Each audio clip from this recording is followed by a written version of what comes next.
Your support means everything. Without it, stories like this vanish into the noise of the algorithm.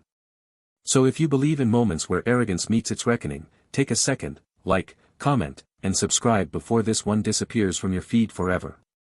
Now, let's begin. The rain outside Manhattan shimmered against the glass walls of La Belle Poche, the city's most exclusive fine dining fortress. Inside, laughter and the low hum of jazz floated beneath chandeliers worth more than most apartments. Waiters glided between tables with polished grace, each step rehearsed, every smile professional. But among them was one who never quite blended into the background, Christina Matthews. She was 27, sharp-eyed, and carrying the kind of quiet exhaustion that came from dreams deferred. Her black apron was immaculate, her posture straight, and her mind, constantly working. Between refilling wine glasses and scribbling orders, she tracked stock market movements on her phone during breaks, following patterns most analysts would miss. To the world, she was a waitress. To herself, she was something else entirely. That night, Table 9 was a private booking. The kind of client that made management sweat and staff whisper. Jack Anderson, 33, founder of Apex Dynamics, a tech empire that had swallowed 3 startups before breakfast and made him one of Forbes' youngest billionaires. He was brilliant, ruthless, and famous for being bored by everything except a good challenge. Christina approached his table with her notepad balanced in one hand. Jack didn't even look up from his phone.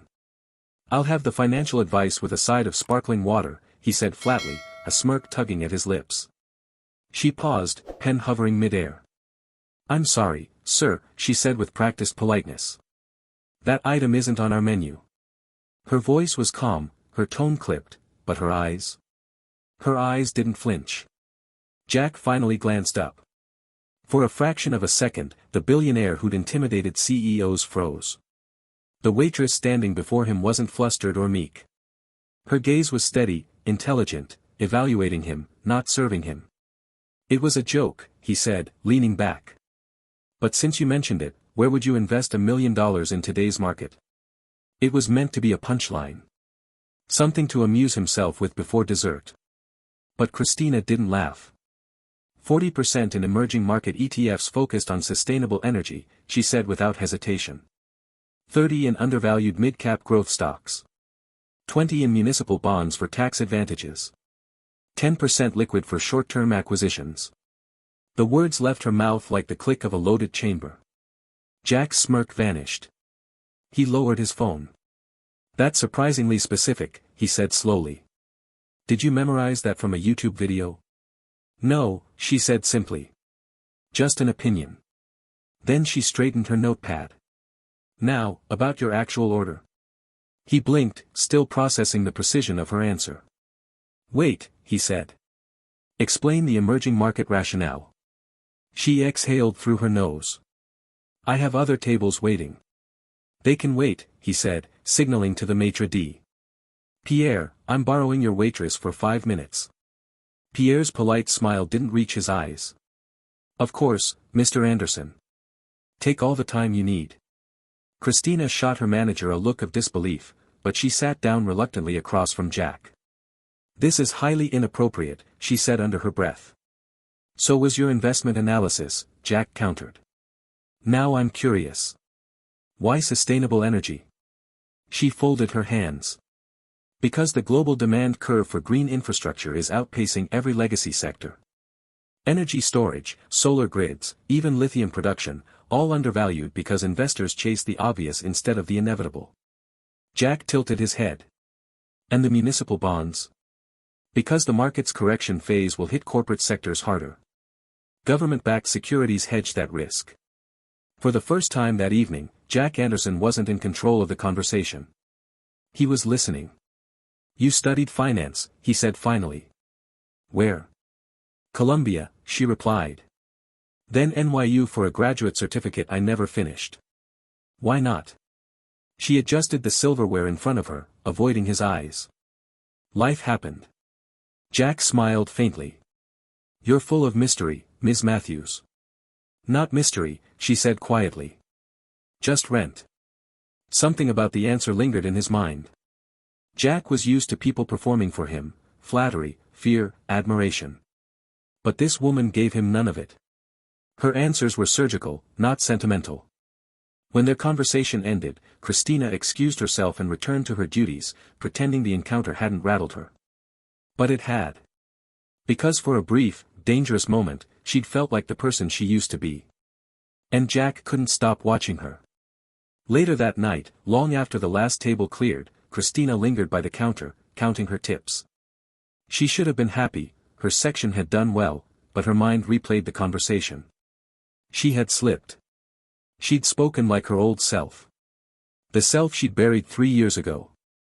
She closed the register, wiped the countertop, and glanced through the rain-slicked glass at the city lights beyond. Manhattan gleamed like 1,000 false promises. She whispered to herself, "Don't get noticed." But it was too late. Jack Anderson wasn't sleeping. Back in his penthouse overlooking the skyline, he replayed the encounter in his head. That voice, calm and precise. That confidence. She wasn't improvising, she knew what she was talking about. He typed Christina Matthews, Columbia University, into his laptop. Nothing. No LinkedIn. No social media. No trace before 22. Strange. Jack had built empires by identifying patterns, and Christina Matthews was a pattern that didn't fit. He poured himself a drink, staring out at the city. Most people wanted his approval. This waitress had dismissed him. And that, somehow, made her unforgettable. The next morning, Christina was back at La Belle Poche before sunrise, resetting the tables. Her manager approached, nervously straightening his tie. "Christina, Mr. Anderson called this morning." "Personally." Her heart skipped. "Why?" "He requested you for a private luncheon tomorrow." "Business meeting." "Said he'd like your service specifically." She froze, coffee pot midair. "You're joking." Pierre shook his head. "Do I look like I joke with billionaires?" When he left, Christina stood alone in the empty dining hall, staring at the reflection of herself in the mirror. Her chest tightened. Don't get noticed. That was the rule. The one she'd lived by for 3 years. But Jack Anderson had just broken it with one phone call. By the following afternoon, the restaurant's private suite was prepared with surgical precision. Christina rehearsed keeping her voice neutral, her answers brief. She promised herself, no personal talk, no eye contact longer than necessary. Jack arrived late, effortlessly commanding attention in a dark tailored suit. "Ms. Matthews," he said, smiling. "I believe you owe me an explanation." "For what?" "For making me rethink half my portfolio." She said nothing, setting his water glass down. "I was just being polite, sir." "Polite doesn't move markets," he said. "Insight does." He leaned back. "Tell me something, what would you do if you were running Apex Dynamics?" Christina blinked. "You're asking me how to run your company?" "I'm asking you to humor me." She hesitated.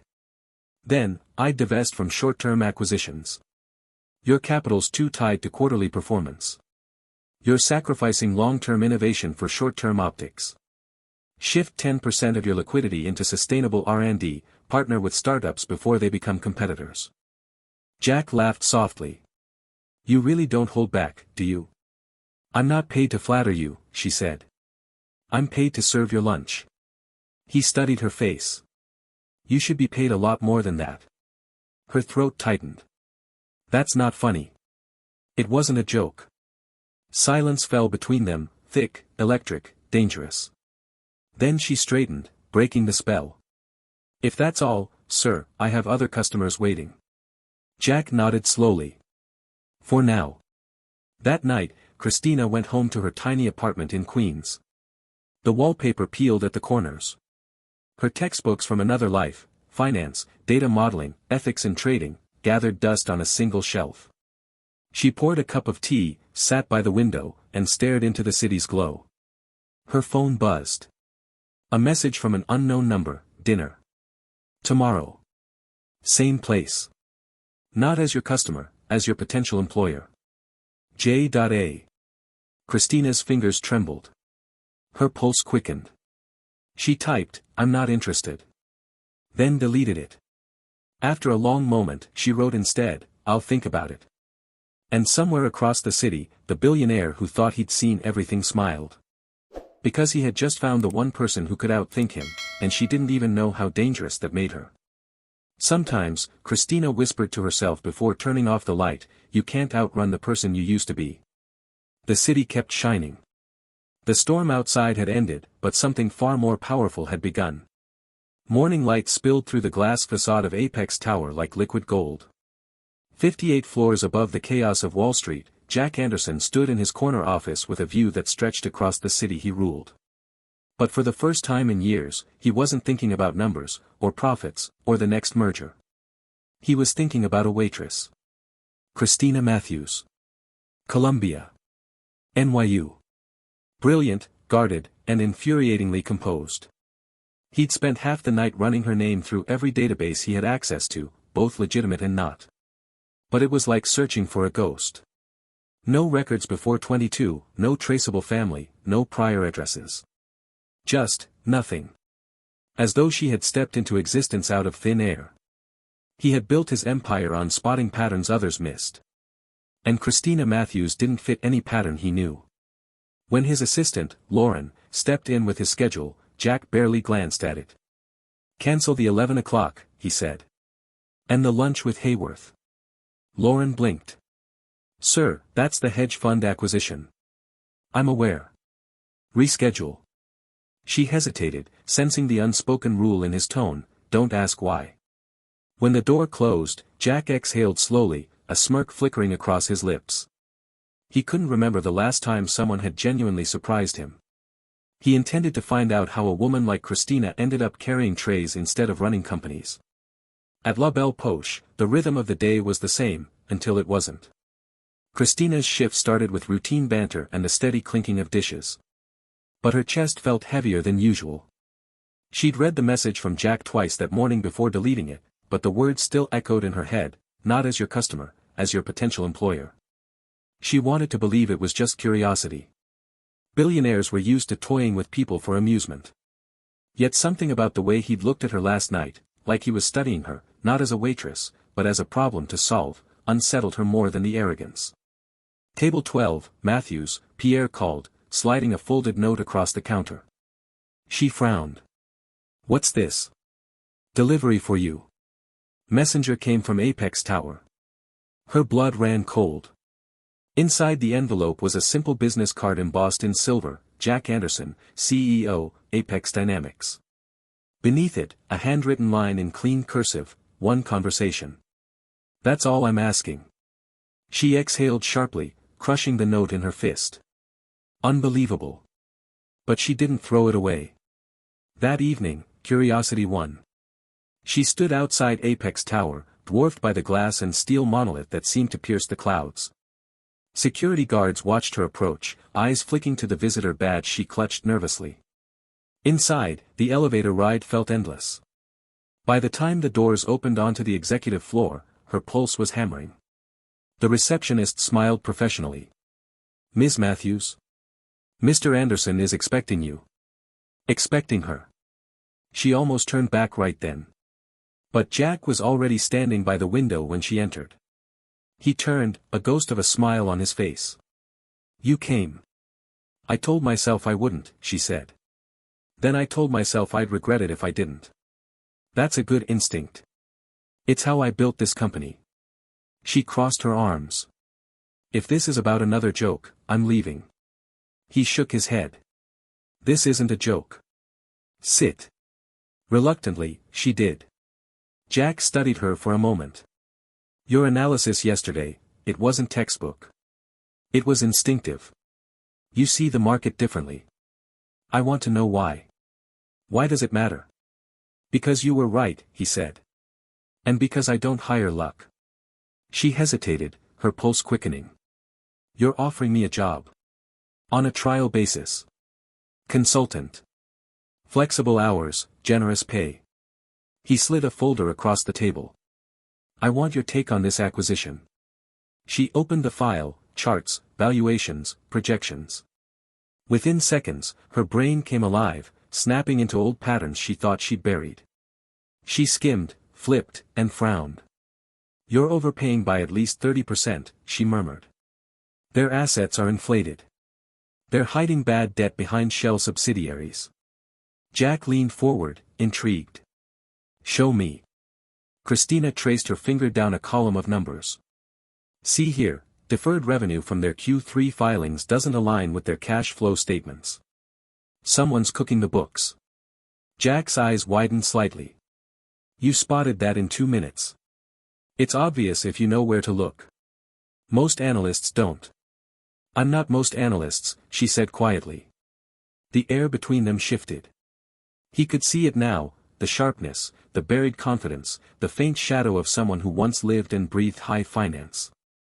Whoever she was pretending to be, she wasn't a simple waitress. Where did you work before La Belle Poche? He asked. Her posture stiffened. Nowhere relevant.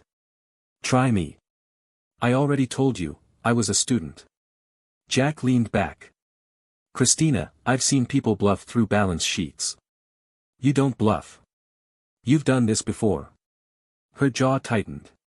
And if I have? Then you're wasting your time in a dining hall. She stood abruptly. Maybe some of us don't get second chances, Mr. Anderson. He said nothing, only watched as she gathered her things and left. But the moment she stepped into the elevator, she realized her mistake. He had seen too much. 2 days later, she received an official email from Apex Dynamics. Temporary consulting contract, Christina Matthews. She almost deleted it. But the fine print stopped her, hourly rate $800. Non-disclosure clause. Immediate start. Money like that could change everything, her rent, her mother's medical bills, the constant fear of being one paycheck away from exposure. Against every instinct screaming in her head, she accepted. The first week was chaos. She was escorted through Apex's trading floor under watchful eyes, her ID badge marking her as external consultant. The analysts around her, men in tailored suits with Ivy League egos, barely disguised their contempt. But contempt turned to silence when she started dismantling their models. She didn't argue, she just fixed things. By day 3, she'd identified inefficiencies in their algorithm that boosted profit margins by 8%. Jack noticed. He watched from his glass office as she commanded the room with nothing but quiet precision. The men who'd sneered on day 1 now took notes when she spoke. During their next meeting, he closed the door and asked, "How did you see what they missed?" "Because I've made the same mistakes before," she said. "And I learned the hard way not to repeat them." He frowned. "Where?" She didn't answer. "Some places don't look good on a resume." "You're full of ghosts, Ms. Matthews." She gave a tired smile. "And you're full of questions." But questions had a way of multiplying. Late one evening, while reviewing her models, Jack's chief of staff, David Mercer, stopped by her desk. "Interesting work," he said coolly. "Mind if I ask where you trained?" "Columbia," she replied without looking up. He smirked. "Ah, but no records of you exist there." "I checked." Her head snapped up. "You what?" "Due diligence," he said. "You appeared out of nowhere 3 years ago. No background, no references. That's unusual. Then maybe you're looking in the wrong places." Mercer's smile didn't reach his eyes. Or the right ones. When he walked away, Christina sat frozen, heart pounding. She'd known working here was risky.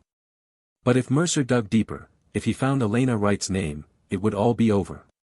That night, she sat in her apartment surrounded by files, her laptop open to a hidden encrypted drive. Inside were the remnants of her old life, emails, spreadsheets, whistleblower documents that had once been her undoing. She'd saved them not as proof of innocence, but as a reminder of what truth had cost her. Back then, she was Elena Wright, senior analyst at Blackwood Financial. She'd uncovered massive insider trading orchestrated by Robert Blackwood himself.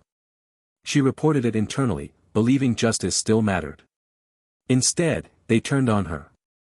The firm doctored files, fabricated evidence, and pinned the scandal on her. Overnight, her name became radioactive. Elena Wright had vanished. And Christina Matthews had been born. She shut the laptop and pressed her palms against her eyes. Jack was playing with fire, and he didn't even know it. At Apex, Mercer wasn't done. The next board meeting turned into a slow dissection. With all due respect, Jack, Mercer began, who exactly vetted this consultant? I did, Jack said calmly. Her results speak for themselves. We know nothing about her background, Mercer insisted. For all we know, she could be working for a competitor. Christina's cheeks burned. That's enough, Jack interrupted sharply. But Mercer wasn't done. No, it's not enough. You brought in this waitress and now she's overruling our analytics department. Something doesn't add up. He turned to Christina. Who are you, really? She met his gaze evenly. Exactly who Mr. Anderson hired me to be, someone who sees what others overlook. Mercer's expression hardened. Convenient skill set. Almost like professional training. Yet your resume shows nothing of the sort. My background isn't relevant to my results. It's entirely relevant when billions are at stake. He dropped a folder onto the table. So I took the liberty of running a deeper background check. And what I found was, interesting. Christina froze as he spoke. Christina Matthews only exists as of 3 years ago. Before that, nothing. No credit history. No social media. No employment records. The room went silent. Every eye turned to her. You had no right, she said quietly. I had every right, Mercer replied. We can't trust someone who doesn't exist. Meeting adjourned, Jack said suddenly, his voice low but cutting. Everyone out. Except you, Mercer. And you, Ms. Matthews. The others filed out slowly, leaving behind a silence that felt like a blade. Jack turned to Mercer. Never undermine me in front of my team again. Jack, she's hiding something. Get out. Mercer hesitated, then left, the door closing with an echo that lingered. Jack turned back to Christina. Sit. She did, her hands trembling beneath the table. Is it true? He asked quietly. Did you appear out of nowhere 3 years ago? She met his gaze. Yes. He studied her for a long moment, then nodded slowly. I suspected as much. The disconnect between your skills and your story was too great. He leaned forward. So tell me, Christina. Who were you before you disappeared? Her voice came out barely above a whisper. Someone who told the truth, and paid the price for it. Jack sat back, silent. Outside, the city pulsed below them, oblivious to the storm gathering in that glass-walled room. For the first time in years, Christina Matthews felt the past closing in. And Jack Anderson realized he'd just invited a ghost into his empire. The elevator doors slid open, and Christina stepped into Apex Tower the next morning with a knot tightening in her stomach. Every pair of eyes on the trading floor seemed sharper now, filled with unspoken suspicion. Rumors spread fast in skyscrapers, especially about people who weren't supposed to exist. Mercer's public confrontation had done its damage. She could feel it in the way the room fell silent when she passed. Jack Anderson watched from his office above, his reflection mirrored against the glass skyline. His mind hadn't stopped turning since last night. He'd dealt with liars, spies, frauds, but Christina wasn't any of those. Her eyes when she'd said, I told the truth and paid the price for it, had carried something raw, something real. He wanted to know what kind of truth could destroy a woman that intelligent. When she entered his office, he gestured toward the chair across from his desk. Close the door. She hesitated. If this is another interrogation. It's not, he interrupted gently. I just want to understand what I'm protecting. She blinked, startled. Protecting? Mercer's digging. He won't stop until he finds something he can weaponize. I need to know if there's anything in your past that can hurt this company. Christina sank into the chair, exhaling. Everything in my past can hurt this company. But only if you let it. Then tell me, he said softly. The truth. For a long moment, she said nothing. Then, as the city roared faintly beyond the glass, Christina began to speak. 3 years ago, I was an analyst at Blackwood Financial, she said. Mid-level, overworked, and stupid enough to believe that honesty still mattered. I discovered something, transactions that didn't make sense. Profits appearing before deals closed. Transfers routed through offshore shells that didn't exist on paper. I reported it internally. I thought it was a clerical error. Her voice hardened. It wasn't. Jack's expression didn't change, but his fingers tapped once against the desk. You found fraud. More than fraud, she said. They were laundering insider trades through client portfolios. The chairman, Robert Blackwood, was orchestrating it himself. When I refused to help them cover it up, they made sure I disappeared. She opened her bag and pulled out a small encrypted USB drive. This is what I saved. Emails, spreadsheets, falsified statements. Everything they used to bury me. Jack stared at it, the weight of her words settling. You've been carrying this for 3 years. She nodded. Every day. I thought about going public, but no one would believe the woman Blackwood branded a traitor. They erased my career, my reputation, my name. He looked at her sharply. Your real name. Elena Wright, she said quietly. Christina Matthews was the only way to survive. Silence filled the room, heavy and electric. Jack sat back slowly. Elena Wright, he repeated. You're the whistleblower from the Blackwood case. Her stomach dropped. You've heard of it.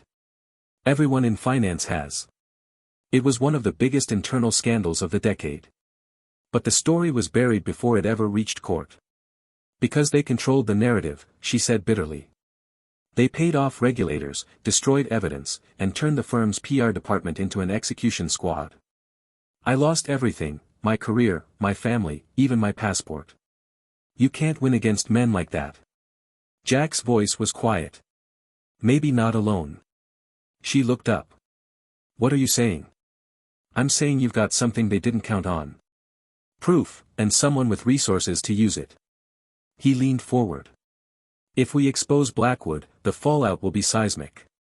Apex could acquire their clients, their market share, while clearing your name. She stared at him, stunned. You'd go to war with Blackwood Financial for me. He smiled faintly. For truth. And maybe for the woman who reminded me that integrity still has value. Christina shook her head. You don't understand. Blackwood isn't just a company. It's an ecosystem, politicians, board members, legal shields. They'd destroy anyone who threatened them. Then we'll make sure they can't. Over the next few days, Apex Tower became their secret battleground. Late at night, after the rest of the office went dark, Christina and Jack sat in his glass-walled office, piecing through the encrypted files. The evidence was damning, dozens of false shell accounts, hidden trades, falsified audits. Every click of the mouse pulled them deeper into a web of corruption. Jack watched her work with silent admiration. Her hands moved quickly, her eyes sharp. She was fearless in the numbers, though fear haunted the edges of her expression whenever Blackwood's name appeared on screen. You really never looked back, he asked one night, his voice low. I didn't have the luxury, she said. Once they labeled me a thief, no one would hire me. I spent months working under fake names just to pay rent. When I became Christina Matthews, I promised myself I'd never step foot near a financial institution again. And yet here you are, he said quietly. She met his gaze. Because you asked me to sit down and explain why your deal was a disaster. He laughed softly. Best mistake I ever made. Their eyes lingered longer than either intended. Something unspoken moved between them, trust, respect, maybe something deeper neither dared name. But not everyone was blind to it. Mercer had been watching. He'd seen the late nights, the closed doors, the tension in Jack's demeanor. To him, it wasn't romantic, it was dangerous. He'd seen powerful men undone by misplaced loyalty before. When Mercer visited Blackwood's private club later that week, he wasn't there for the whiskey. He was there to make a deal. Mr. Blackwood, he said as he was ushered into a room filled with mahogany and smoke. I work for Jack Anderson. Robert Blackwood didn't rise. He was older now, his hair silver, his eyes cold. And why would that interest me? Because your ghost is in his office, Mercer said smoothly. Elena Wright. She's consulting for him under a false name. Blackwood's glass froze midair. That woman is still alive. Very much so. And she's got your files. A flicker of rage crossed the older man's face. Anderson doesn't know what he's playing with. That woman's a liar. A thief. Mercer shrugged. Be that as it may, she's convincing him otherwise. She's inside Apex, influencing operations. Blackwood leaned back. Then we'll remind her what happens to people who forget their place. Mercer left with a signed contract in his briefcase and blood on his conscience. The following Monday, Christina arrived at the office to find the world shifting beneath her feet. Emails from unknown senders flooded her inbox. Anonymous messages, "You think you can hide? We know who you are, Elena. You should have stayed gone." She deleted them all, but her hands wouldn't stop shaking. When she stepped into Jack's office, he saw the fear in her eyes immediately. "What happened?" he demanded. She handed him her phone silently. He scanned the messages, jaw tightening. "Someone leaked your identity." "Mercer," she said bitterly. "It has to be." Jack slammed a fist against the desk. "I'll deal with him." "Jack, no." She caught his arm. "That's exactly what they want. They're watching every move now. If you confront him, they'll spin this as a personal scandal." He forced himself to breathe. "Then we go on the offensive. Blackwood can't silence you if the world already knows." "You mean expose them publicly?" He nodded. "We'll call a press conference. Release the evidence ourselves. You'll clear your name, and I'll ensure Apex's lawyers have enough ammunition to keep us untouchable." She stared at him, torn between terror and awe. "You'd risk your company's reputation for me?" "For justice," he said. "And for you." But Blackwood moved first. That evening, as Christina left Apex Tower, two men in dark coats followed her from the subway station. She sensed them long before she turned, catching their reflections in a shop window. She quickened her pace, ducked into an alley, and found another figure waiting. "Hello, Elena," Robert Blackwood said from the shadows. Her breath caught. "You have some nerve showing your face." "I should say the same. You really thought you could erase me with a new name?" He stepped closer, his voice smooth but venomous. "You cost me millions. I could have forgiven that. But defiance? That's harder to ignore." "I didn't defy you," she said coldly. "I exposed you." He smiled thinly. "Not yet. But you will, unless you remember how quickly reputations die." He gestured to one of the men. "Show her." The man handed her a photograph. It was her mother, sitting outside her small house in Queens. Christina's stomach turned to ice. "Stay away from her." "That's entirely up to you," Blackwood said. "You'll resign from Apex." Quietly. "And you'll hand me that drive." She clutched her bag. "If I don't." He leaned in close. "Then I remind the world why they believed I was innocent the first time." Then he walked away, leaving her trembling in the dark. By the time she reached her apartment, tears burned her eyes. Fear, real, primal fear, had returned, the same kind she'd buried 3 years ago. She almost deleted the files, almost ran again. But then she thought of her mother, frail and kind, who'd always told her, "If you don't fight the darkness, it wins." She called Jack. He answered on the first ring. "Christina. They found me." "Where are you?" "At home. But we don't have time. They'll come for the files." "Stay there," he ordered. "I'm on my way." Minutes later, he arrived, rain soaking his coat. She opened the door, relief flooding her face. "Jack, we can't beat them." "Yes, we can," he said, his voice firm. "But we need to move first. Tomorrow night, there's a corporate gala at the Grand Regent. Blackwood will be there. We'll make our move then." She frowned. "How?" "By giving the world a show they can't ignore." The next night, the Grand Regent glittered with the power elite. Politicians, CEOs, investors, all gathered beneath a chandelier that cost more than most lives. Jack arrived with Christina at his side, both dressed like the empire they were about to dismantle. The whispers started immediately. "Is that her?" "That's the whistleblower." Robert Blackwood turned as they entered, his expression tightening. He forced a smile, striding over. "Jack. You brought a guest." Jack's tone was polite, but his eyes were sharp. "You know her, I believe." Blackwood's gaze lingered on Christina. "Ah, Ms. Matthews, or should I say Ms. Wright? I didn't expect to see you in public again." Christina smiled coolly. "That makes two of us." He leaned closer. "Careful, my dear. You don't want to embarrass yourself." "I'm not the one who should be embarrassed," she said. Jack raised his glass. "Actually, that's why we're here." At his signal, the lights dimmed. A projection flickered onto the wall behind them, spreadsheets, emails, transaction logs, all the data from the encrypted drive. Gasps rippled through the crowd. Investors turned toward Blackwood in disbelief as Christina's calm voice filled the room. These are the records of Blackwood Financial's hidden trades, falsified audits, and fraudulent offshore accounts, signed by Robert Blackwood himself. For 3 years, I carried this truth in silence. Tonight, I stop hiding. Cameras flashed. Phones rose. Blackwood's composure shattered. You'll regret this, he hissed. You have no proof that data wasn't fabricated. Christina reached into her clutch and held up the original signed audit. This is the proof. Security began to move, but Jack's legal team, already planted in the crowd, intercepted. Everything you're witnessing, Jack announced, has been verified and timestamped by Apex Dynamics independent auditors. This evidence is being transmitted to federal authorities as we speak.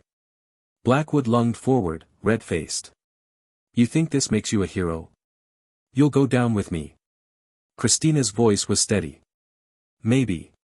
But the truth will outlive both of us. The chaos that followed was immediate and irreversible. Reporters swarmed. Investors fled. Blackwood was escorted out in handcuffs before midnight, his empire collapsing in real time on news feeds across the globe. When the dust settled, Christina stood by the balcony, trembling as adrenaline drained from her body. Jack approached quietly. You did it, he said. She shook her head. We did it. You could have walked away. I almost did, she admitted. But then I realized, running doesn't erase what's wrong. It just postpones justice. He smiled faintly. Elena Wright, he said softly. Welcome back to the world. For the first time in years, she allowed herself to breathe. Outside, the rain had stopped. The city lights burned brighter than ever, reflecting off wet streets like molten gold. In the distance, police sirens wailed, a requiem for corruption. Inside, two people who had nothing in common but conviction stood side by side, staring out over the city they'd just shaken to its core. And for the first time in a very long time, Christina, Elena, felt free. But neither of them knew that victory came with a cost. Blackwood might be in custody, but Mercer wasn't. And as the night deepened, he sat alone in his office, watching the broadcast replay on his screen, eyes narrowing. He picked up his phone and dialed a number. It's done, he said quietly. They think they've won. A pause. Good, came the voice on the other end. Then it's time for phase 2. Morning broke over New York like a confession. Newspapers screamed headlines in every language: Blackwood Empire falls, whistleblower returns from the dead, billionaires gamble exposes Wall Street fraud. Television vans clogged the streets outside Apex Tower, their antennas stabbing at the sky. Reporters surrounded the entrance, microphones in hand, shouting names that didn't belong together: Jack Anderson and Elena Wright. Inside, the building felt like the eye of a hurricane, eerily still, yet charged with invisible energy. Jack stood in his office, staring at the scrolling news on the monitor. His plan had worked. Blackwood was finished, the SEC had launched a full-scale investigation, and the world finally knew what Christina, no, Elena, had done. But instead of relief, there was a strange hollowness in his chest. The victory didn't feel like triumph, it felt like exposure. He wasn't the only one feeling that way. In the quiet of her small apartment, Elena sat curled on her couch, her phone buzzing non-stop. Messages flooded in, some congratulatory, others venomous. Former colleagues reached out with empty apologies. Strangers sent hate mail accusing her of ruining livelihoods. The cost of truth was already collecting its due. She turned the phone off and stared at the USB drive on the table. The one that had cost her everything, then given it back. Only now, she wasn't sure which part was the blessing. A knock at the door pulled her from her thoughts. Who is it? She asked warily. It's me. Jack's voice, calm and low. She opened the door, and there he was, no suit, no entourage, just a man who looked exhausted and haunted. Rain clung to his hair, he'd come without an umbrella. You shouldn't be here, she said softly. The press is watching everything. I know, he said. But I had to see you. She stepped aside, letting him in. He took in the apartment, humble, clean, a sharp contrast to the glass kingdom he ruled. You didn't answer my calls. I needed quiet, she said. For once. He nodded, running a hand through his hair. You changed everything. Blackwood's arrested, regulators are crawling through his books, and you're the story of the year. She gave a tired smile. And you're the billionaire who bet on a ghost. I didn't bet, he said. I believed. Her eyes softened for a moment, then darkened again. Belief doesn't erase consequences. You've seen the fallout. Apex's stock dipped 12% overnight. Investors are panicking. He shrugged. Short-term noise. Once the market sees we took down corruption, they'll realize integrity is a better long-term asset. You talk like ethics are a business model. They should be, he said. And maybe they can be, if you stay. She froze. Stay. At Apex. As head of ethical compliance. We'll rebuild the culture from the ground up. I want you beside me. Elena stared at him. You're offering me a job after all this? I'm offering you a legacy, Jack said. You fought alone once. Don't do it again. She looked away, tears threatening. You don't understand. People like Blackwood, people with money, influence, they don't just disappear. They regroup. They retaliate.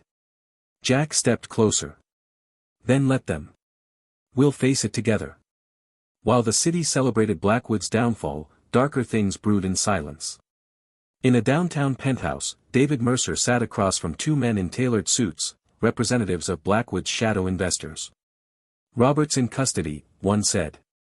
We need to ensure the narrative stays manageable. Mercer poured himself a drink. And what narrative would that be? The one where Apex Dynamics orchestrated this for profit. That Jack Anderson exploited confidential data to destroy a competitor. You've worked for him long enough, you can make it credible. Mercer's smile was thin. You want me to betray him? Betrayal is a moral word, the man said. Think of it as course correction. You feed the press enough to spark an SEC inquiry into Apex, and we'll take care of the rest. Mercer swirled the glass, thinking. He'd always been loyal, to power, not people. And right now, power was shifting. What happens to the whistleblower, he asked. She becomes the scapegoat again, the man said simply. History loves repetition. Mercer took a slow sip, the whiskey burning his throat. Consider it done. 3 days later, the first rumors hit the market. Anonymous leaks accused Apex of using stolen Blackwood data to manipulate acquisitions. Talk shows buzzed with conspiracy theories. Hashtags trended overnight, hashtag Apex scandal, hashtag whistleblower fraud. The same public that had hailed Elena as a hero now questioned her motives. When Jack stormed into the boardroom that morning, the atmosphere was grim. Mercer sat at the table, feigning innocence. Who leaked it? Jack demanded. Find them before the headlines bury us. Mercer spread his hands. We're investigating, sir. But the optics are bad. People are calling this revenge, not justice. Jack's glare could have melted steel. And what do you call it? Mercer met his gaze evenly. A miscalculation. Jack leaned in close, voice low. You ever betray me again, and I won't need lawyers to handle it. Mercer didn't blink. Understood. But the seed was already planted. Elena watched the news unravel from her apartment, her heart sinking. The same faces that had applauded her courage now dissected her credibility. One anchor sneered, if she was so innocent, why'd she change her name? Another suggested she and Jack had orchestrated everything for fame. Her phone rang, it was Jack. They're coming after you, he said without preamble. Pack a bag. I'm sending a car. No, she said. If I run again, it proves them right. You won't be running, he said. You'll be regrouping. There's a difference. Reluctantly, she agreed. Within an hour, she was in his penthouse, a fortress of glass and marble high above the chaos. But even there, the tension followed them. They're not just attacking you, he said, pacing. They're going after Apex, too. If the SEC believes we exploited insider data, we could lose everything. You mean you could lose everything? He stopped. No. I mean we. Their eyes locked. For the first time, she saw the cracks in his composure, the fatigue, the frustration, the vulnerability. He wasn't the untouchable billionaire anymore. He was a man cornered by forces he couldn't control. What if Mercer's behind it, she asked. I've thought of that, he said. But I can't move against him without proof. Then let me find it. He shook his head. No. You've done enough. Not if my name's being dragged through the mud again. Her voice trembled, but her resolve was iron. If I don't fight this, I become their pawn again. Jack hesitated, then nodded slowly. All right. But you're not doing it alone. The following days became a covert investigation. Late nights in dim offices, encrypted drives, whispered phone calls to old contacts. Elena traced the leaks back through anonymous servers, VPN tunnels, and digital shadows until one IP kept recurring, registered to Mercer's private line. She brought the evidence to Jack. It's him. Jack's jaw tightened. Of course it is. They confronted Mercer the next morning. He didn't bother pretending surprise. Smart girl, he said, glancing at Elena. I wondered how long it would take you. You're finished, Jack said coldly. Am I? Think, Jack. If you fire me, I leak internal emails showing your involvement with her, late-night meetings, unauthorized access to Blackwood files. The press will eat it alive. You'll look like the billionaire who fell for his consultant and staged a corporate coup. Jack's fists clenched. You're bluffing. Mercer smiled. Try me. For a moment, the room seemed to shrink around them. Then Elena stepped forward, voice steady. You know what your problem is, Mercer. You think threats make you powerful. But power isn't fear, it's proof. She tossed a small recorder onto the table. That's been running since we walked in. Mercer's face drained of color. You just confessed to leaking classified data and conspiring with a criminal organization, she said calmly. That's obstruction, corporate espionage, and enough wire fraud to end your career twice over. Jack picked up the recorder, smiling grimly. You always underestimate the waitress. By noon, Mercer was escorted out by security. The board convened an emergency session to reinstate public trust. Jack released a statement affirming transparency, backed by Elena's data trails proving Apex's innocence. Within hours, the narrative shifted again.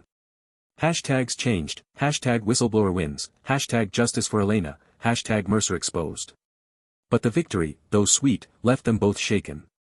When the reporters finally left the building, Elena slumped in a chair, exhausted. I can't keep doing this, she whispered. Every time I fight back, someone else pulls me into another war. Jack knelt beside her. Then let me take it from here. She shook her head. This was never just about me, Jack. Or you. It's about everyone who gets crushed for doing the right thing. He studied her face. You're incredible, you know that. I'm tired, she said softly. Not incredible. Just tired.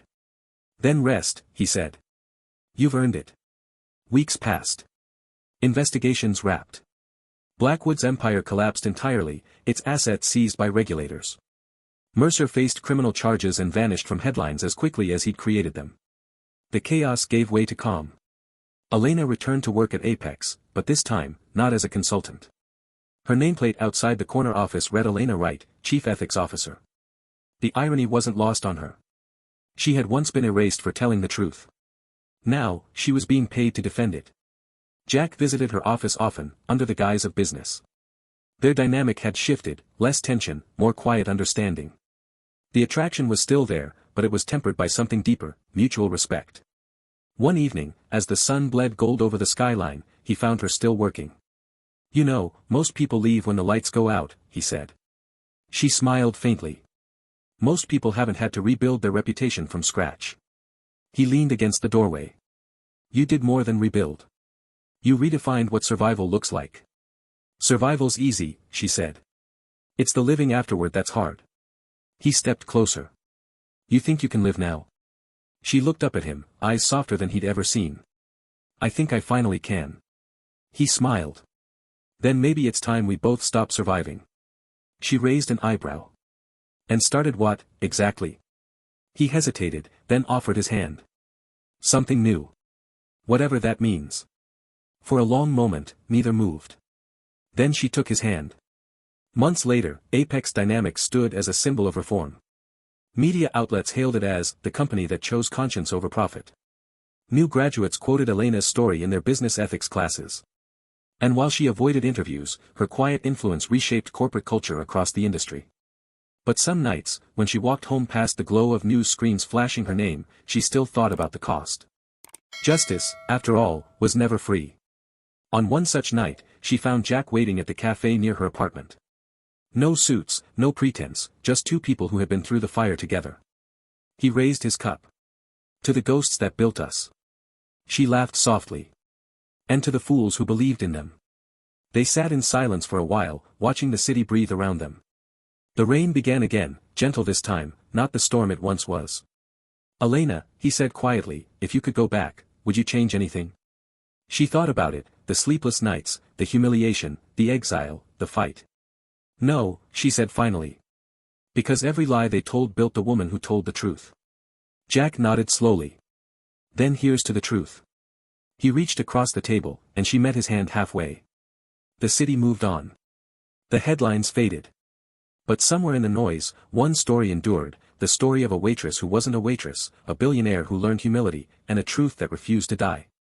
Months later, an envelope arrived at Apex Tower addressed to Elena Wright. Inside was a single note written in looping cursive, you didn't destroy us. You just woke us up. She frowned, then flipped the card over. A symbol was stamped in red ink, a phoenix rising from ash. Her heart pounded. It wasn't Blackwood's handwriting. It wasn't Mercer's either. But whoever it was, they weren't done. She tucked the note into her drawer and stared out the window, the city lights reflecting in her eyes. Let them come, she murmured. Jack's voice echoed in her mind, we'll face it together. And for the first time, she truly believed it. The world had changed since the night the Blackwood Empire collapsed, but power, Elena learned, never truly disappears. It simply finds a new shape. 6 months after the scandal, New York had returned to its rhythm of ambition and noise, skyscrapers once again glittering like teeth. Apex Dynamics, now hailed as a model of transparency, was stronger than ever. Investors who'd fled in fear came crawling back. Journalists who once questioned Jack Anderson's integrity now wrote features about his moral awakening. And in every article, her name appeared beside his, Elena Wright, the whistleblower who brought down Wall Street's most feared titan. But with fame came shadows. People whispered when she entered boardrooms. They smiled too wide, laughed too quickly. Some feared her. Others wanted to use her. And beneath all of it, she could feel something larger moving just out of sight, like the slow churn of deep water. It was a gray morning when Elena arrived at Apex Tower to find a package waiting on her desk. No return address, no signature, just her name, typed neatly on the front. Inside was a thick dossier bound in red string. The first page bore the phoenix symbol from the mysterious letter. Her stomach tightened. She flipped through the pages, charts, photos, offshore accounts, encrypted notes, all linked to a new firm, Helios Capital Holdings. The file listed their subsidiaries, acquisitions, and board members. One name stood out, circled in black ink, Mercer and Associates. Her breath caught. Mercer, Jack's former chief of staff, the man they'd exposed and destroyed. Somehow, he'd resurfaced. A note was tucked between the pages, power doesn't die. It reinvents. She closed the file and leaned back, heart pounding. Whoever sent this wasn't a threat. It was a warning. That evening, she walked into Jack's office. He was reviewing reports, sleeves rolled to his elbows, the skyline glowing behind him. He looked up immediately. You look like you've seen a ghost. Maybe I have. She handed him the file. He scanned the pages, his expression darkening. Mercer. He's back, she said. And not alone.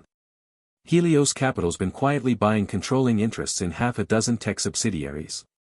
They're consolidating influence, offshore, opaque, and dangerous. Jack tossed the file onto his desk. He's building something. A shadow network.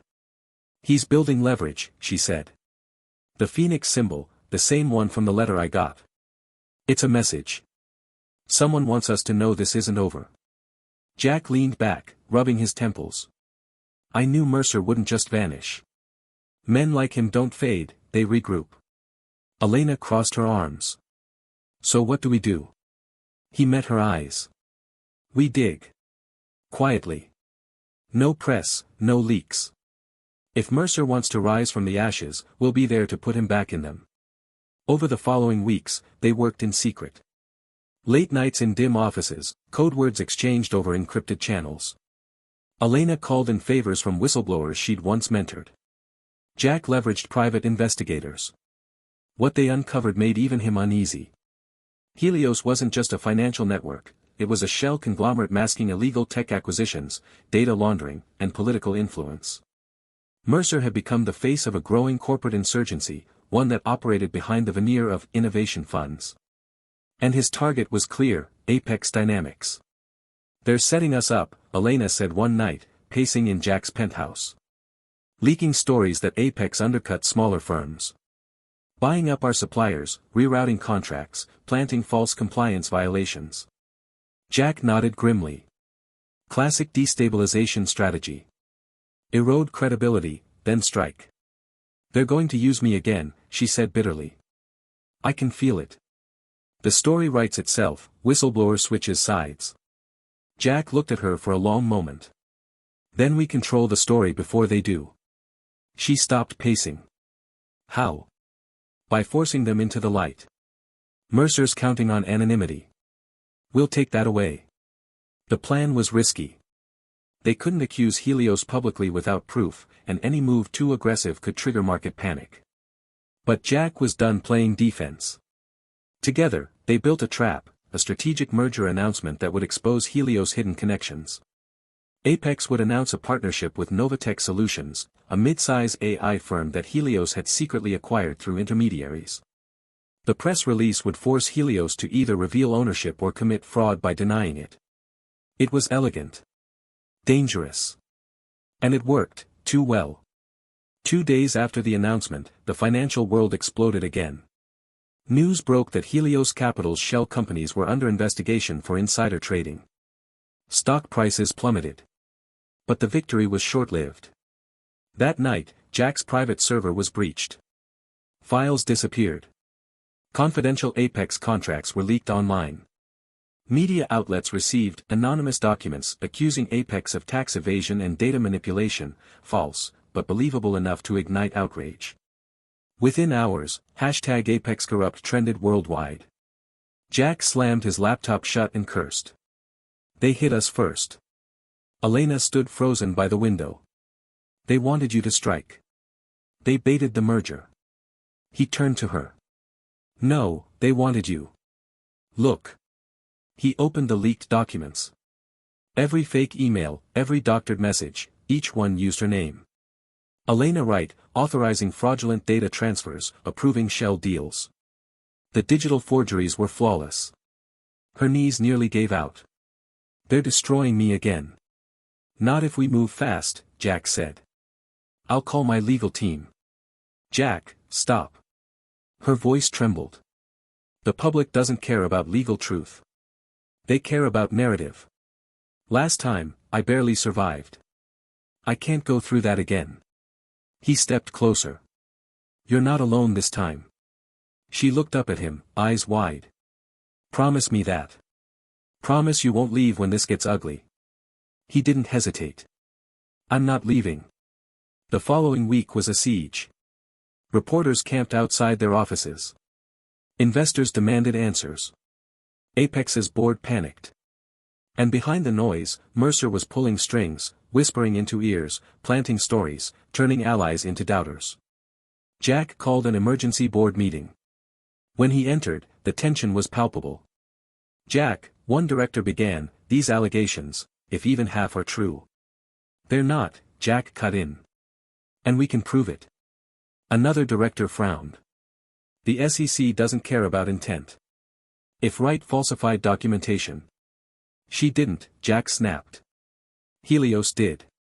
They forged her credentials." A pause. "Do you have proof?" Jack glanced at Elena, then back at the board. "Not yet." Then for the sake of optics, another said carefully, perhaps she should take a leave of absence. The words hit like a blade. Elena spoke quietly. "If that's what it takes to protect Apex, I'll step aside." Jack's voice hardened. "No. You're not sacrificing yourself again. This isn't sacrifice, she said. It's strategy. He stared at her, anger and admiration warring in his eyes. Finally, he nodded once. Temporary leave. Effective immediately. The board exhaled collectively, relieved. But as she left the room, Elena felt the same familiar ache in her chest, the price of integrity. That night, she sat alone in her apartment, staring at the skyline. Her reflection in the glass looked foreign, stronger, older, but tired in ways she hadn't been before. She poured herself a glass of wine and scrolled through the news. Commentators dissected her downfall with surgical cruelty. Too perfect to be innocent, one headline read. From hero to manipulator, said another. She was halfway through turning off her phone when a notification appeared. Unknown sender, meet me where it started. Attached was a photo, La Belle Poche, the restaurant where she and Jack first met. She hesitated, then grabbed her coat.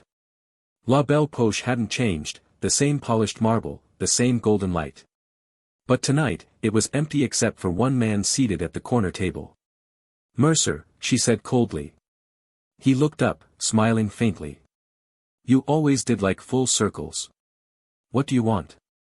He poured her a glass of wine. Closure. Conversation. Maybe a confession or two. I'm not here to play games. Then don't. He leaned forward. You and Anderson think you're the good ones. You think burning Blackwood made you righteous. But you just replaced one empire with another. Apex isn't a savior, it's the same machine with a prettier face. You're wrong. Am I? You built your career on truth, but tell me, how much did you bury to make it palatable? How many secrets did you ignore because they benefited you this time? She clenched her fists. You're projecting your own corruption. He smiled thinly. Maybe. Or maybe I'm just what you'll become when the world stops applauding. You're finished, Mercer. Finished? He laughed softly. No, Elena. I've evolved. You think you destroyed me, but all you did was teach me how to survive scandal. And here's the truth, people don't care about justice. They care about control. And I have more of it than ever. She stood. Then enjoy it while it lasts. As she turned to leave, Mercer said, tell Anderson this, Helios isn't the enemy. It's the future. She stopped, glanced back. Then the future's already doomed. When she returned home, Jack was waiting on the steps of her building, his car parked nearby. You shouldn't go alone, he said. I had to. What did he say? She handed him the recording device from her pocket. Everything we need. He listened as Mercer's voice filled the night air, smooth and damning. When it ended, Jack looked at her with something like awe. You did it again. She gave a small, tired smile. No, we did. The next morning, Apex released the recording anonymously to the media. Within hours, Helios Capital's offices were raided. Mercer was subpoenaed, then arrested on charges of fraud, obstruction, and conspiracy. The Phoenix had burned for the last time. As the news spread, the market stabilized, Apex shares soared, and once again, Elena's name cleared itself, not by hiding, but by fighting. Days later, she stood on the rooftop of Apex Tower as the sun dipped below the skyline. Jack joined her, carrying 2 cups of coffee. Third crisis in a year, he said with a grin. You're making me look bad. Maybe you needed it, she said. He laughed quietly. You know, before you walked into that restaurant, I thought I'd already won life. Money, status, power. But I'd never earned any of it the way you earn your peace. She looked out at the city. Peace isn't earned. It's borrowed, from the moments between chaos. Then maybe we deserve to borrow a little more. Their eyes met, and for once, there was no tension, no fear, just quiet understanding. He reached for her hand, and she didn't pull away. Months later, they stood side by side at a conference hall filled with reporters. Apex had launched a global initiative, the Right Foundation, dedicated to protecting corporate whistleblowers and ethical entrepreneurs. Elena's name adorned the banners, her face projected across the world. When it was her turn to speak, she stepped to the podium and took a breath. 3 years ago, she began, I thought telling the truth was the end of everything I'd built. I was wrong. The truth isn't an ending, it's a beginning. And the only thing more dangerous than a lie is silence. Her voice grew stronger. We live in a world where power rewards deception. But tonight, I ask you to imagine something radical, a system where integrity isn't punished, where courage isn't career suicide. That's what this foundation is for. Because every voice matters, even when it trembles. The room erupted in applause. Cameras flashed. Jack, standing at the side of the stage, smiled proudly. Afterward, as the crowd dispersed, Elena joined him backstage. "You know, I never thought I'd see my name on a banner again," she said. "You earned it," he replied. "And this time, no one can take it away." She looked at him thoughtfully. "Do you ever wonder what would have happened if you hadn't joked about business advice that night?" He smiled. "Then I'd still be a billionaire who thought he understood the world, and you'd still be hiding from it." She laughed softly. "Maybe fate has a sense of humor." "Or maybe," he said, "it just knows when two storms are meant to collide." That night, they walked together through the quiet streets, away from the flashing lights and headlines. The city buzzed around them, indifferent yet alive. For once, Elena didn't feel like she was running from anything. She was walking toward something real. As they reached the corner where their paths first crossed, she stopped and looked up at the glowing sign of La Belle Poche. "You know," she said, "it all started right here." Jack chuckled. "And you still owe me a second opinion on my portfolio." She grinned. "Still over-invested in arrogance, I see." "Maybe," he said, smiling. "But I diversified into admiration." "Flattery," she said, "has terrible ROI. Not when it's honest." She looked at him, and the city noise faded to a hum. "Then maybe it's time I start believing in returns again." He extended his hand, and this time, when she took it, it wasn't out of defiance or strategy. It was simply human. They walked on, two survivors of ambition, scandal, and truth, into a future that no longer frightened them. Behind them, the city's billboards flickered with headlines they no longer needed to chase. The world would move on, as it always did.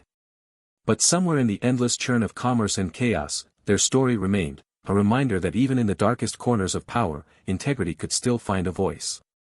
And that sometimes, the smallest acts of courage, like answering a billionaire's joke, could ignite a revolution that would outlive them both.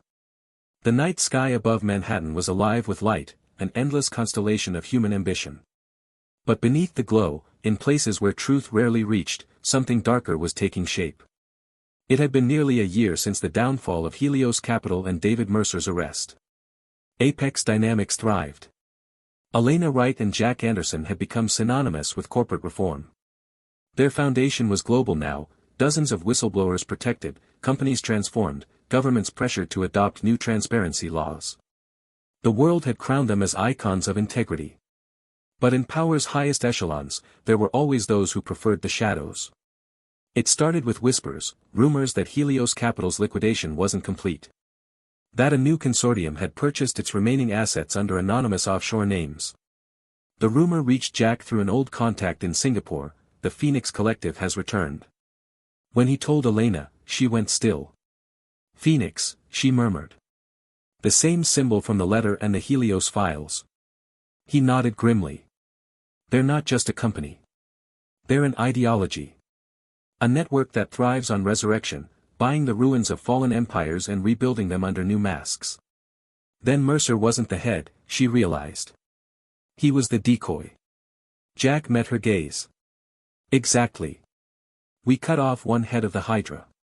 The body survived." Elena leaned against the desk, her mind racing. "Then this isn't over." "No," Jack said quietly. "It's just beginning." The first blow came silently. A week later, the Wright Foundation servers were breached. Dozens of confidential whistleblower identities were leaked online. The fallout was catastrophic: names, addresses, statements, all plastered across news feeds. Several sources disappeared overnight. Others recanted their testimonies under threat. Elena spent 48 hours straight in crisis meetings. "We can't just patch this," she told her cybersecurity director. "We have to find who did it." Jack joined her, eyes bloodshot from lack of sleep. "Whoever they are, they're coordinated. This isn't random hacking, it's strategic. When the dust settled, an encrypted message appeared on her private terminal. One line: "You cannot burn what was born in fire." Attached was the Phoenix symbol. They turned to the FBI's cybercrime division, but the leads went nowhere. The attack was routed through servers across 12 countries. Whoever orchestrated it had resources beyond anything they'd faced. Weeks passed. The headlines shifted. The public's faith in the right foundation wavered. Donations slowed. Politicians began distancing themselves. In a late-night meeting, Elena slammed a folder shut.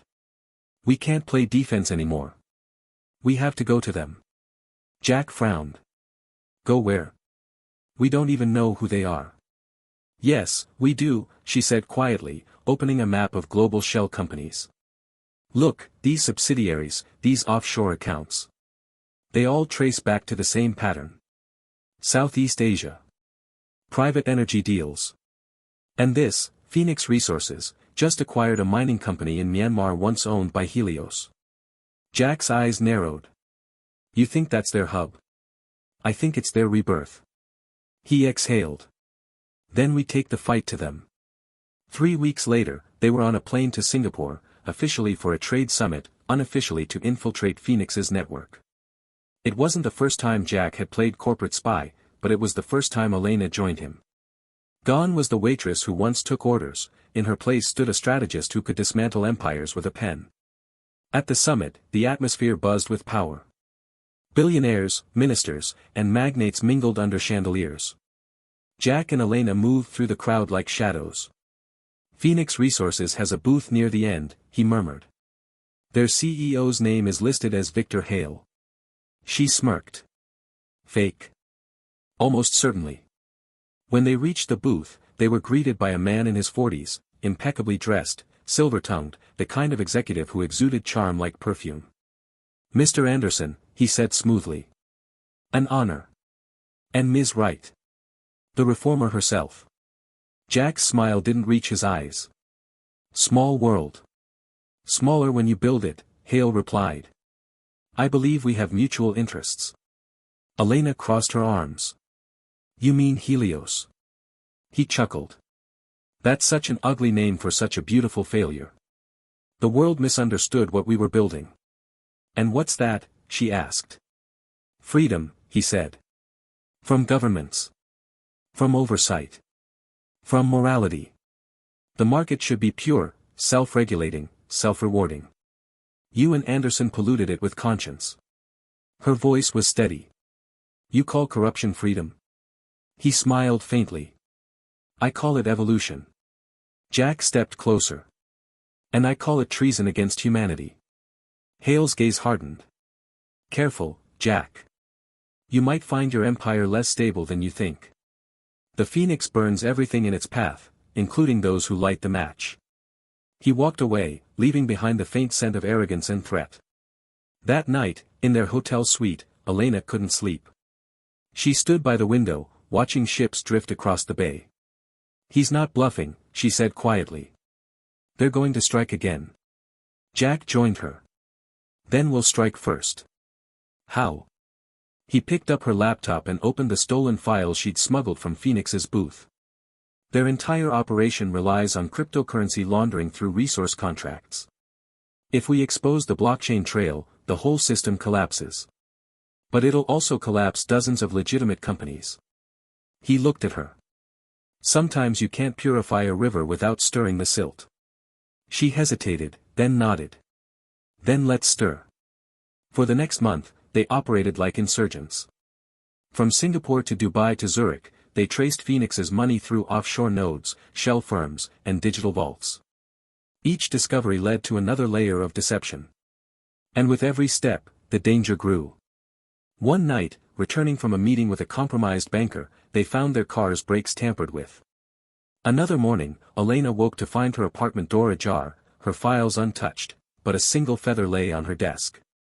Jack installed private security. She carried a burner phone. But fear had returned, the same cold fear from years ago when she'd first gone up against Blackwood. Only now, it wasn't her reputation at stake. It was her life. Then came the turning point. In Zurich, they met a former Phoenix accountant named Damien Cole. Gaunt, paranoid, always looking over his shoulder. He agreed to meet only in public, inside a crowded cafe. "They're deeper than you think," he said, voice trembling. "Phoenix isn't just a company, it's an experiment. They manipulate markets to test reactions, create chaos, and profit from the recovery. Every crisis, every collapse, every accident, they own it." Jack frowned.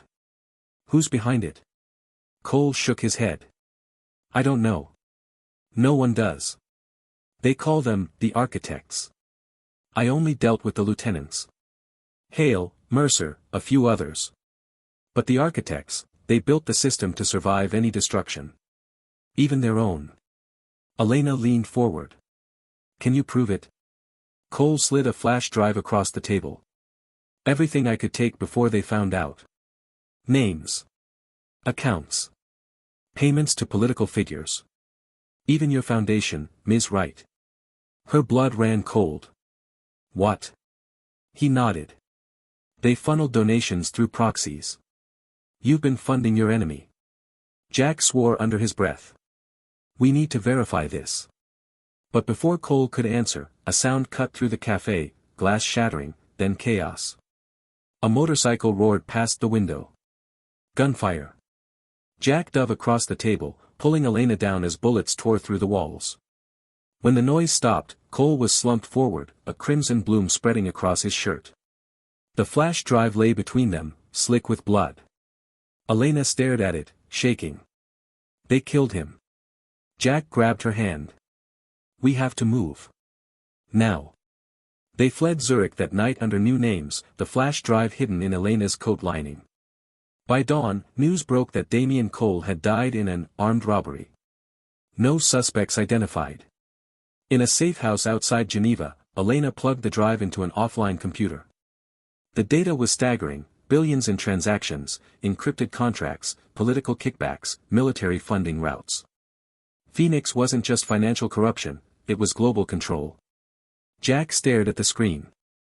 "If this gets out, entire governments will fall. That's why they'll kill to keep it buried," she said quietly. He looked at her. "So what do we do?" Elena's voice was calm but unyielding. "We release it all. No filters, no lawyers, no press embargoes. Every file, every name. Let the truth burn." Jack hesitated. That kind of exposure could cause economic collapse. "And what's the alternative?" "Let them keep rebuilding. Let them own the world." He stared at her for a long moment, then nodded slowly. "Then we burn it." The upload began the next night from a secure relay. A cascade of files, the Phoenix Papers, hit the dark web first, then exploded across mainstream media within hours. Politicians scrambled, markets plunged, and the illusion of stability shattered. Governments launched investigations, billionaires hid in panic.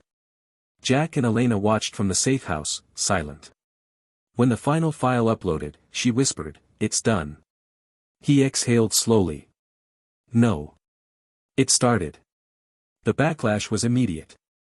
Apex's name was dragged into chaos again, though cleared by the evidence. The Wright Foundation faced scrutiny but ultimately emerged vindicated. Yet amidst the global fallout, a single broadcast cut through the noise. A live feed appeared on encrypted networks. The screen was black at first, then a voice spoke, distorted, mechanical, yet unmistakably human. "You have unmasked the Phoenix, Ms. Wright. But fire does not fear exposure, it feeds on it. Every system you destroyed has become the foundation of the next. The architects do not die. They adapt." The voice paused.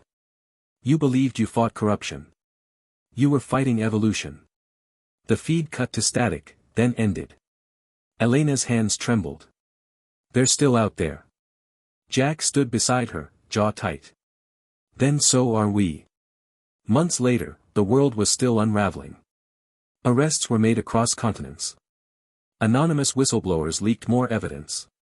The Phoenix network fractured, but fragments survived, mutating, rebranding.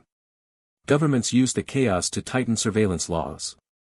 The irony wasn't lost on Elena. One evening, as she walked through the Wright Foundation's new headquarters, she stopped by a framed quote on the wall. It was one of her own: "Truth is the fire that purifies." Beneath it, someone had scrawled in pen, "or consumes." She turned to see Jack watching her. "You did change the world," he said softly.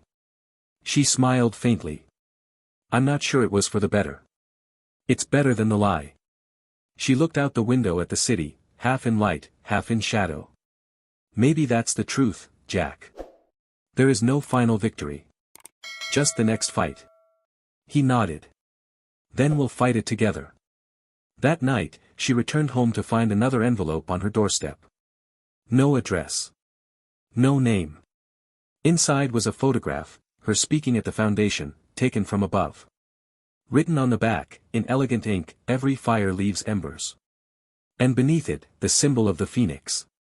She stood in the doorway, the city humming behind her, the future whispering ahead. Then she smiled, a small, fierce smile that carried both defiance and peace. "Let it come," she said. Because Elena Wright had been burned before. And this time, she had learned how to rise. Dawn broke over the city like a slow exhale, washing the skyline in muted gold. For the first time in weeks, New York seemed still, almost peaceful. But beneath the calm, a quiet tension simmered, the kind that followed every storm. It had been 3 months since the Phoenix papers were released. 3 months since Elena Wright had turned the world upside down for the second time. The ripples were still spreading.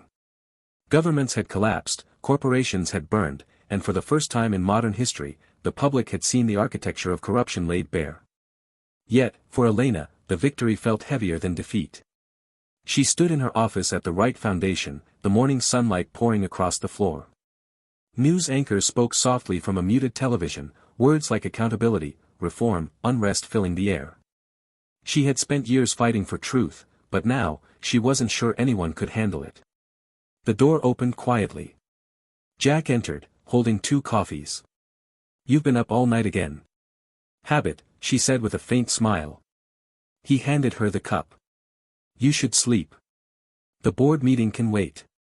She shook her head. "No. There's too much happening. The Foundation's whistleblower program is under federal review. Half of Europe's stock exchanges are still frozen. Every day, someone new claims to be part of the Phoenix Collective. I can't afford sleep." Jack leaned against her desk. "You're not responsible for the whole world, Elena." She looked at him, exhaustion softening into something gentler. "Aren't I, though? I lit the match." He sighed. "And in doing so, you forced the world to see itself. That's not guilt, that's history." She smiled faintly. "You always know how to make me sound like a hero." He tilted his head. "You are one. But heroes, she knew, didn't get happy endings. Not in a world built on secrets." That afternoon, her assistant knocked.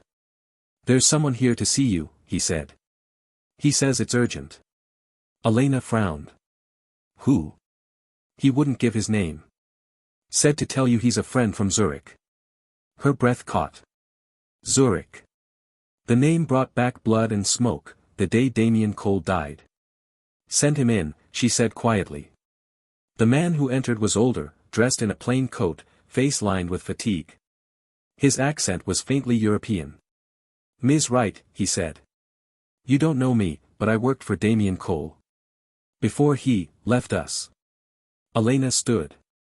"Who are you?" "Someone who owes him, and you, a debt." He slid a small device onto her desk. This was hidden in his apartment. It contains the last encrypted segment of the Phoenix archives. Her pulse quickened. "I thought we released everything." He shook his head. "Not everything. Damien withheld one file. He said it was too dangerous.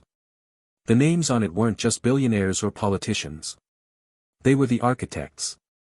Jack stepped forward. "Who are they?" The man's eyes darkened. "They call themselves the Ascendants. The Phoenix was their front. Their real goal wasn't money, it was control. Data, infrastructure, influence. They built predictive algorithms capable of shaping economies, elections, even wars." Elena whispered, "They're still operating." He nodded. And they know you're looking. Before she could respond, he turned toward the door. I've done my part. Be careful, Ms. Wright. The fire you started, it's spreading faster than you think. Then he was gone. Jack stared at the device. If this is true, then Phoenix wasn't the endgame. It was just the first act. Elena touched the drive, her reflection glinting on its metal surface. Then we finish what we started. Jack hesitated. If these people are who he says they are, exposing them could destroy entire systems. This isn't just finance anymore, it's global stability. She looked up at him. You once told me that silence is surrender. He exhaled, then nodded. Then let's make some noise. They began decoding the data that night in a secure lab below the Foundation. Hours stretched into days. The files revealed a global map of influence, AI systems manipulating economies, private security firms staging unrest, data brokers selling psychological profiles to governments. The ascendants weren't businessmen. They were architects of chaos. Elena's voice trembled. They've engineered every crisis we've ever fought. Jack rubbed his temples. If we expose this, there's no coming back. The system will eat itself alive. She stared at the screen. Maybe that's the only way it ever changes.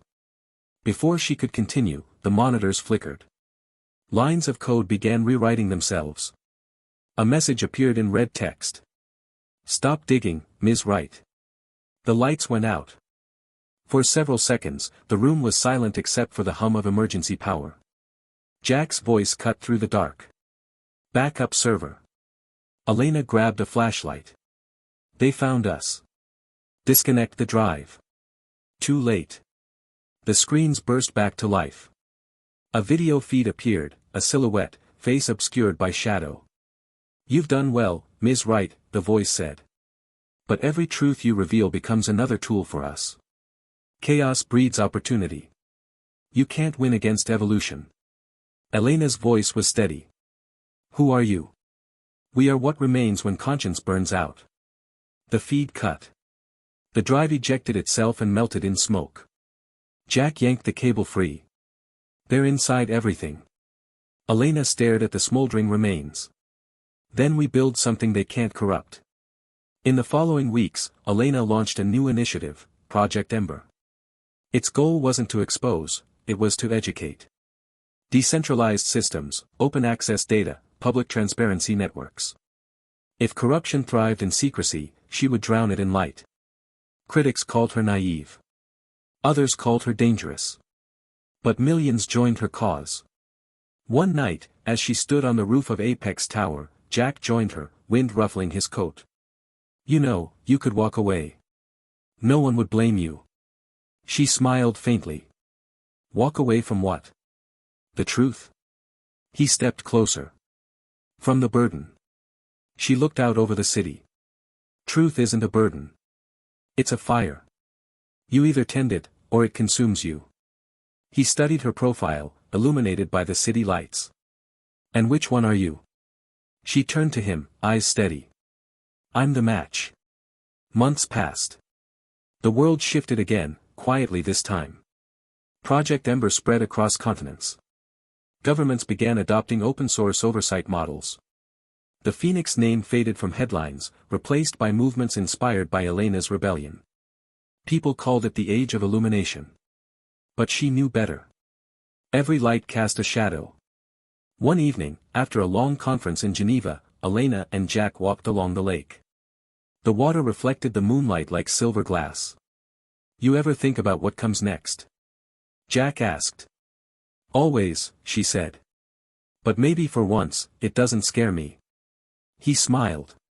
You've earned peace. She shook her head softly. No one earns peace. They build it. One truth at a time. He took her hand. Then let's keep building. A week later, as she prepared to fly home, a courier handed her a sealed envelope at the airport. Inside was a single card with embossed gold lettering, "Congratulations, Ms. Wright. You've done what no one else could, given humanity back its conscience." She frowned, flipping it over. On the back was the phoenix symbol, this time, broken in half. Her breath caught. The message underneath read, "Even fire dies, eventually." She stared at it for a long time, then smiled sadly. "Maybe," she whispered. "But ashes make soil." She tore the card in two and dropped it into a nearby trash bin. As she boarded the plane, the sun broke over the horizon, painting the sky in molten red. The world she had fought for was still fragile, still uncertain, but alive. She closed her eyes and leaned back, the hum of the engine steady beneath her. For the first time in years, she wasn't running toward or away from anything. She was simply flying forward. At Apex Tower, Jack stood by his window, watching the sunrise. On his desk lay a photo, him and Elena at the Wright Foundation's opening ceremony, laughing, fearless. The city glowed below, pulsing with light. He whispered to himself, "You did it." Then, his phone buzzed. A message flashed across the screen, "Unknown number, no traceable origin."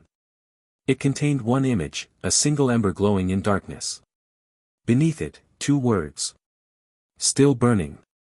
Jack stared at it for a long moment, then smiled faintly.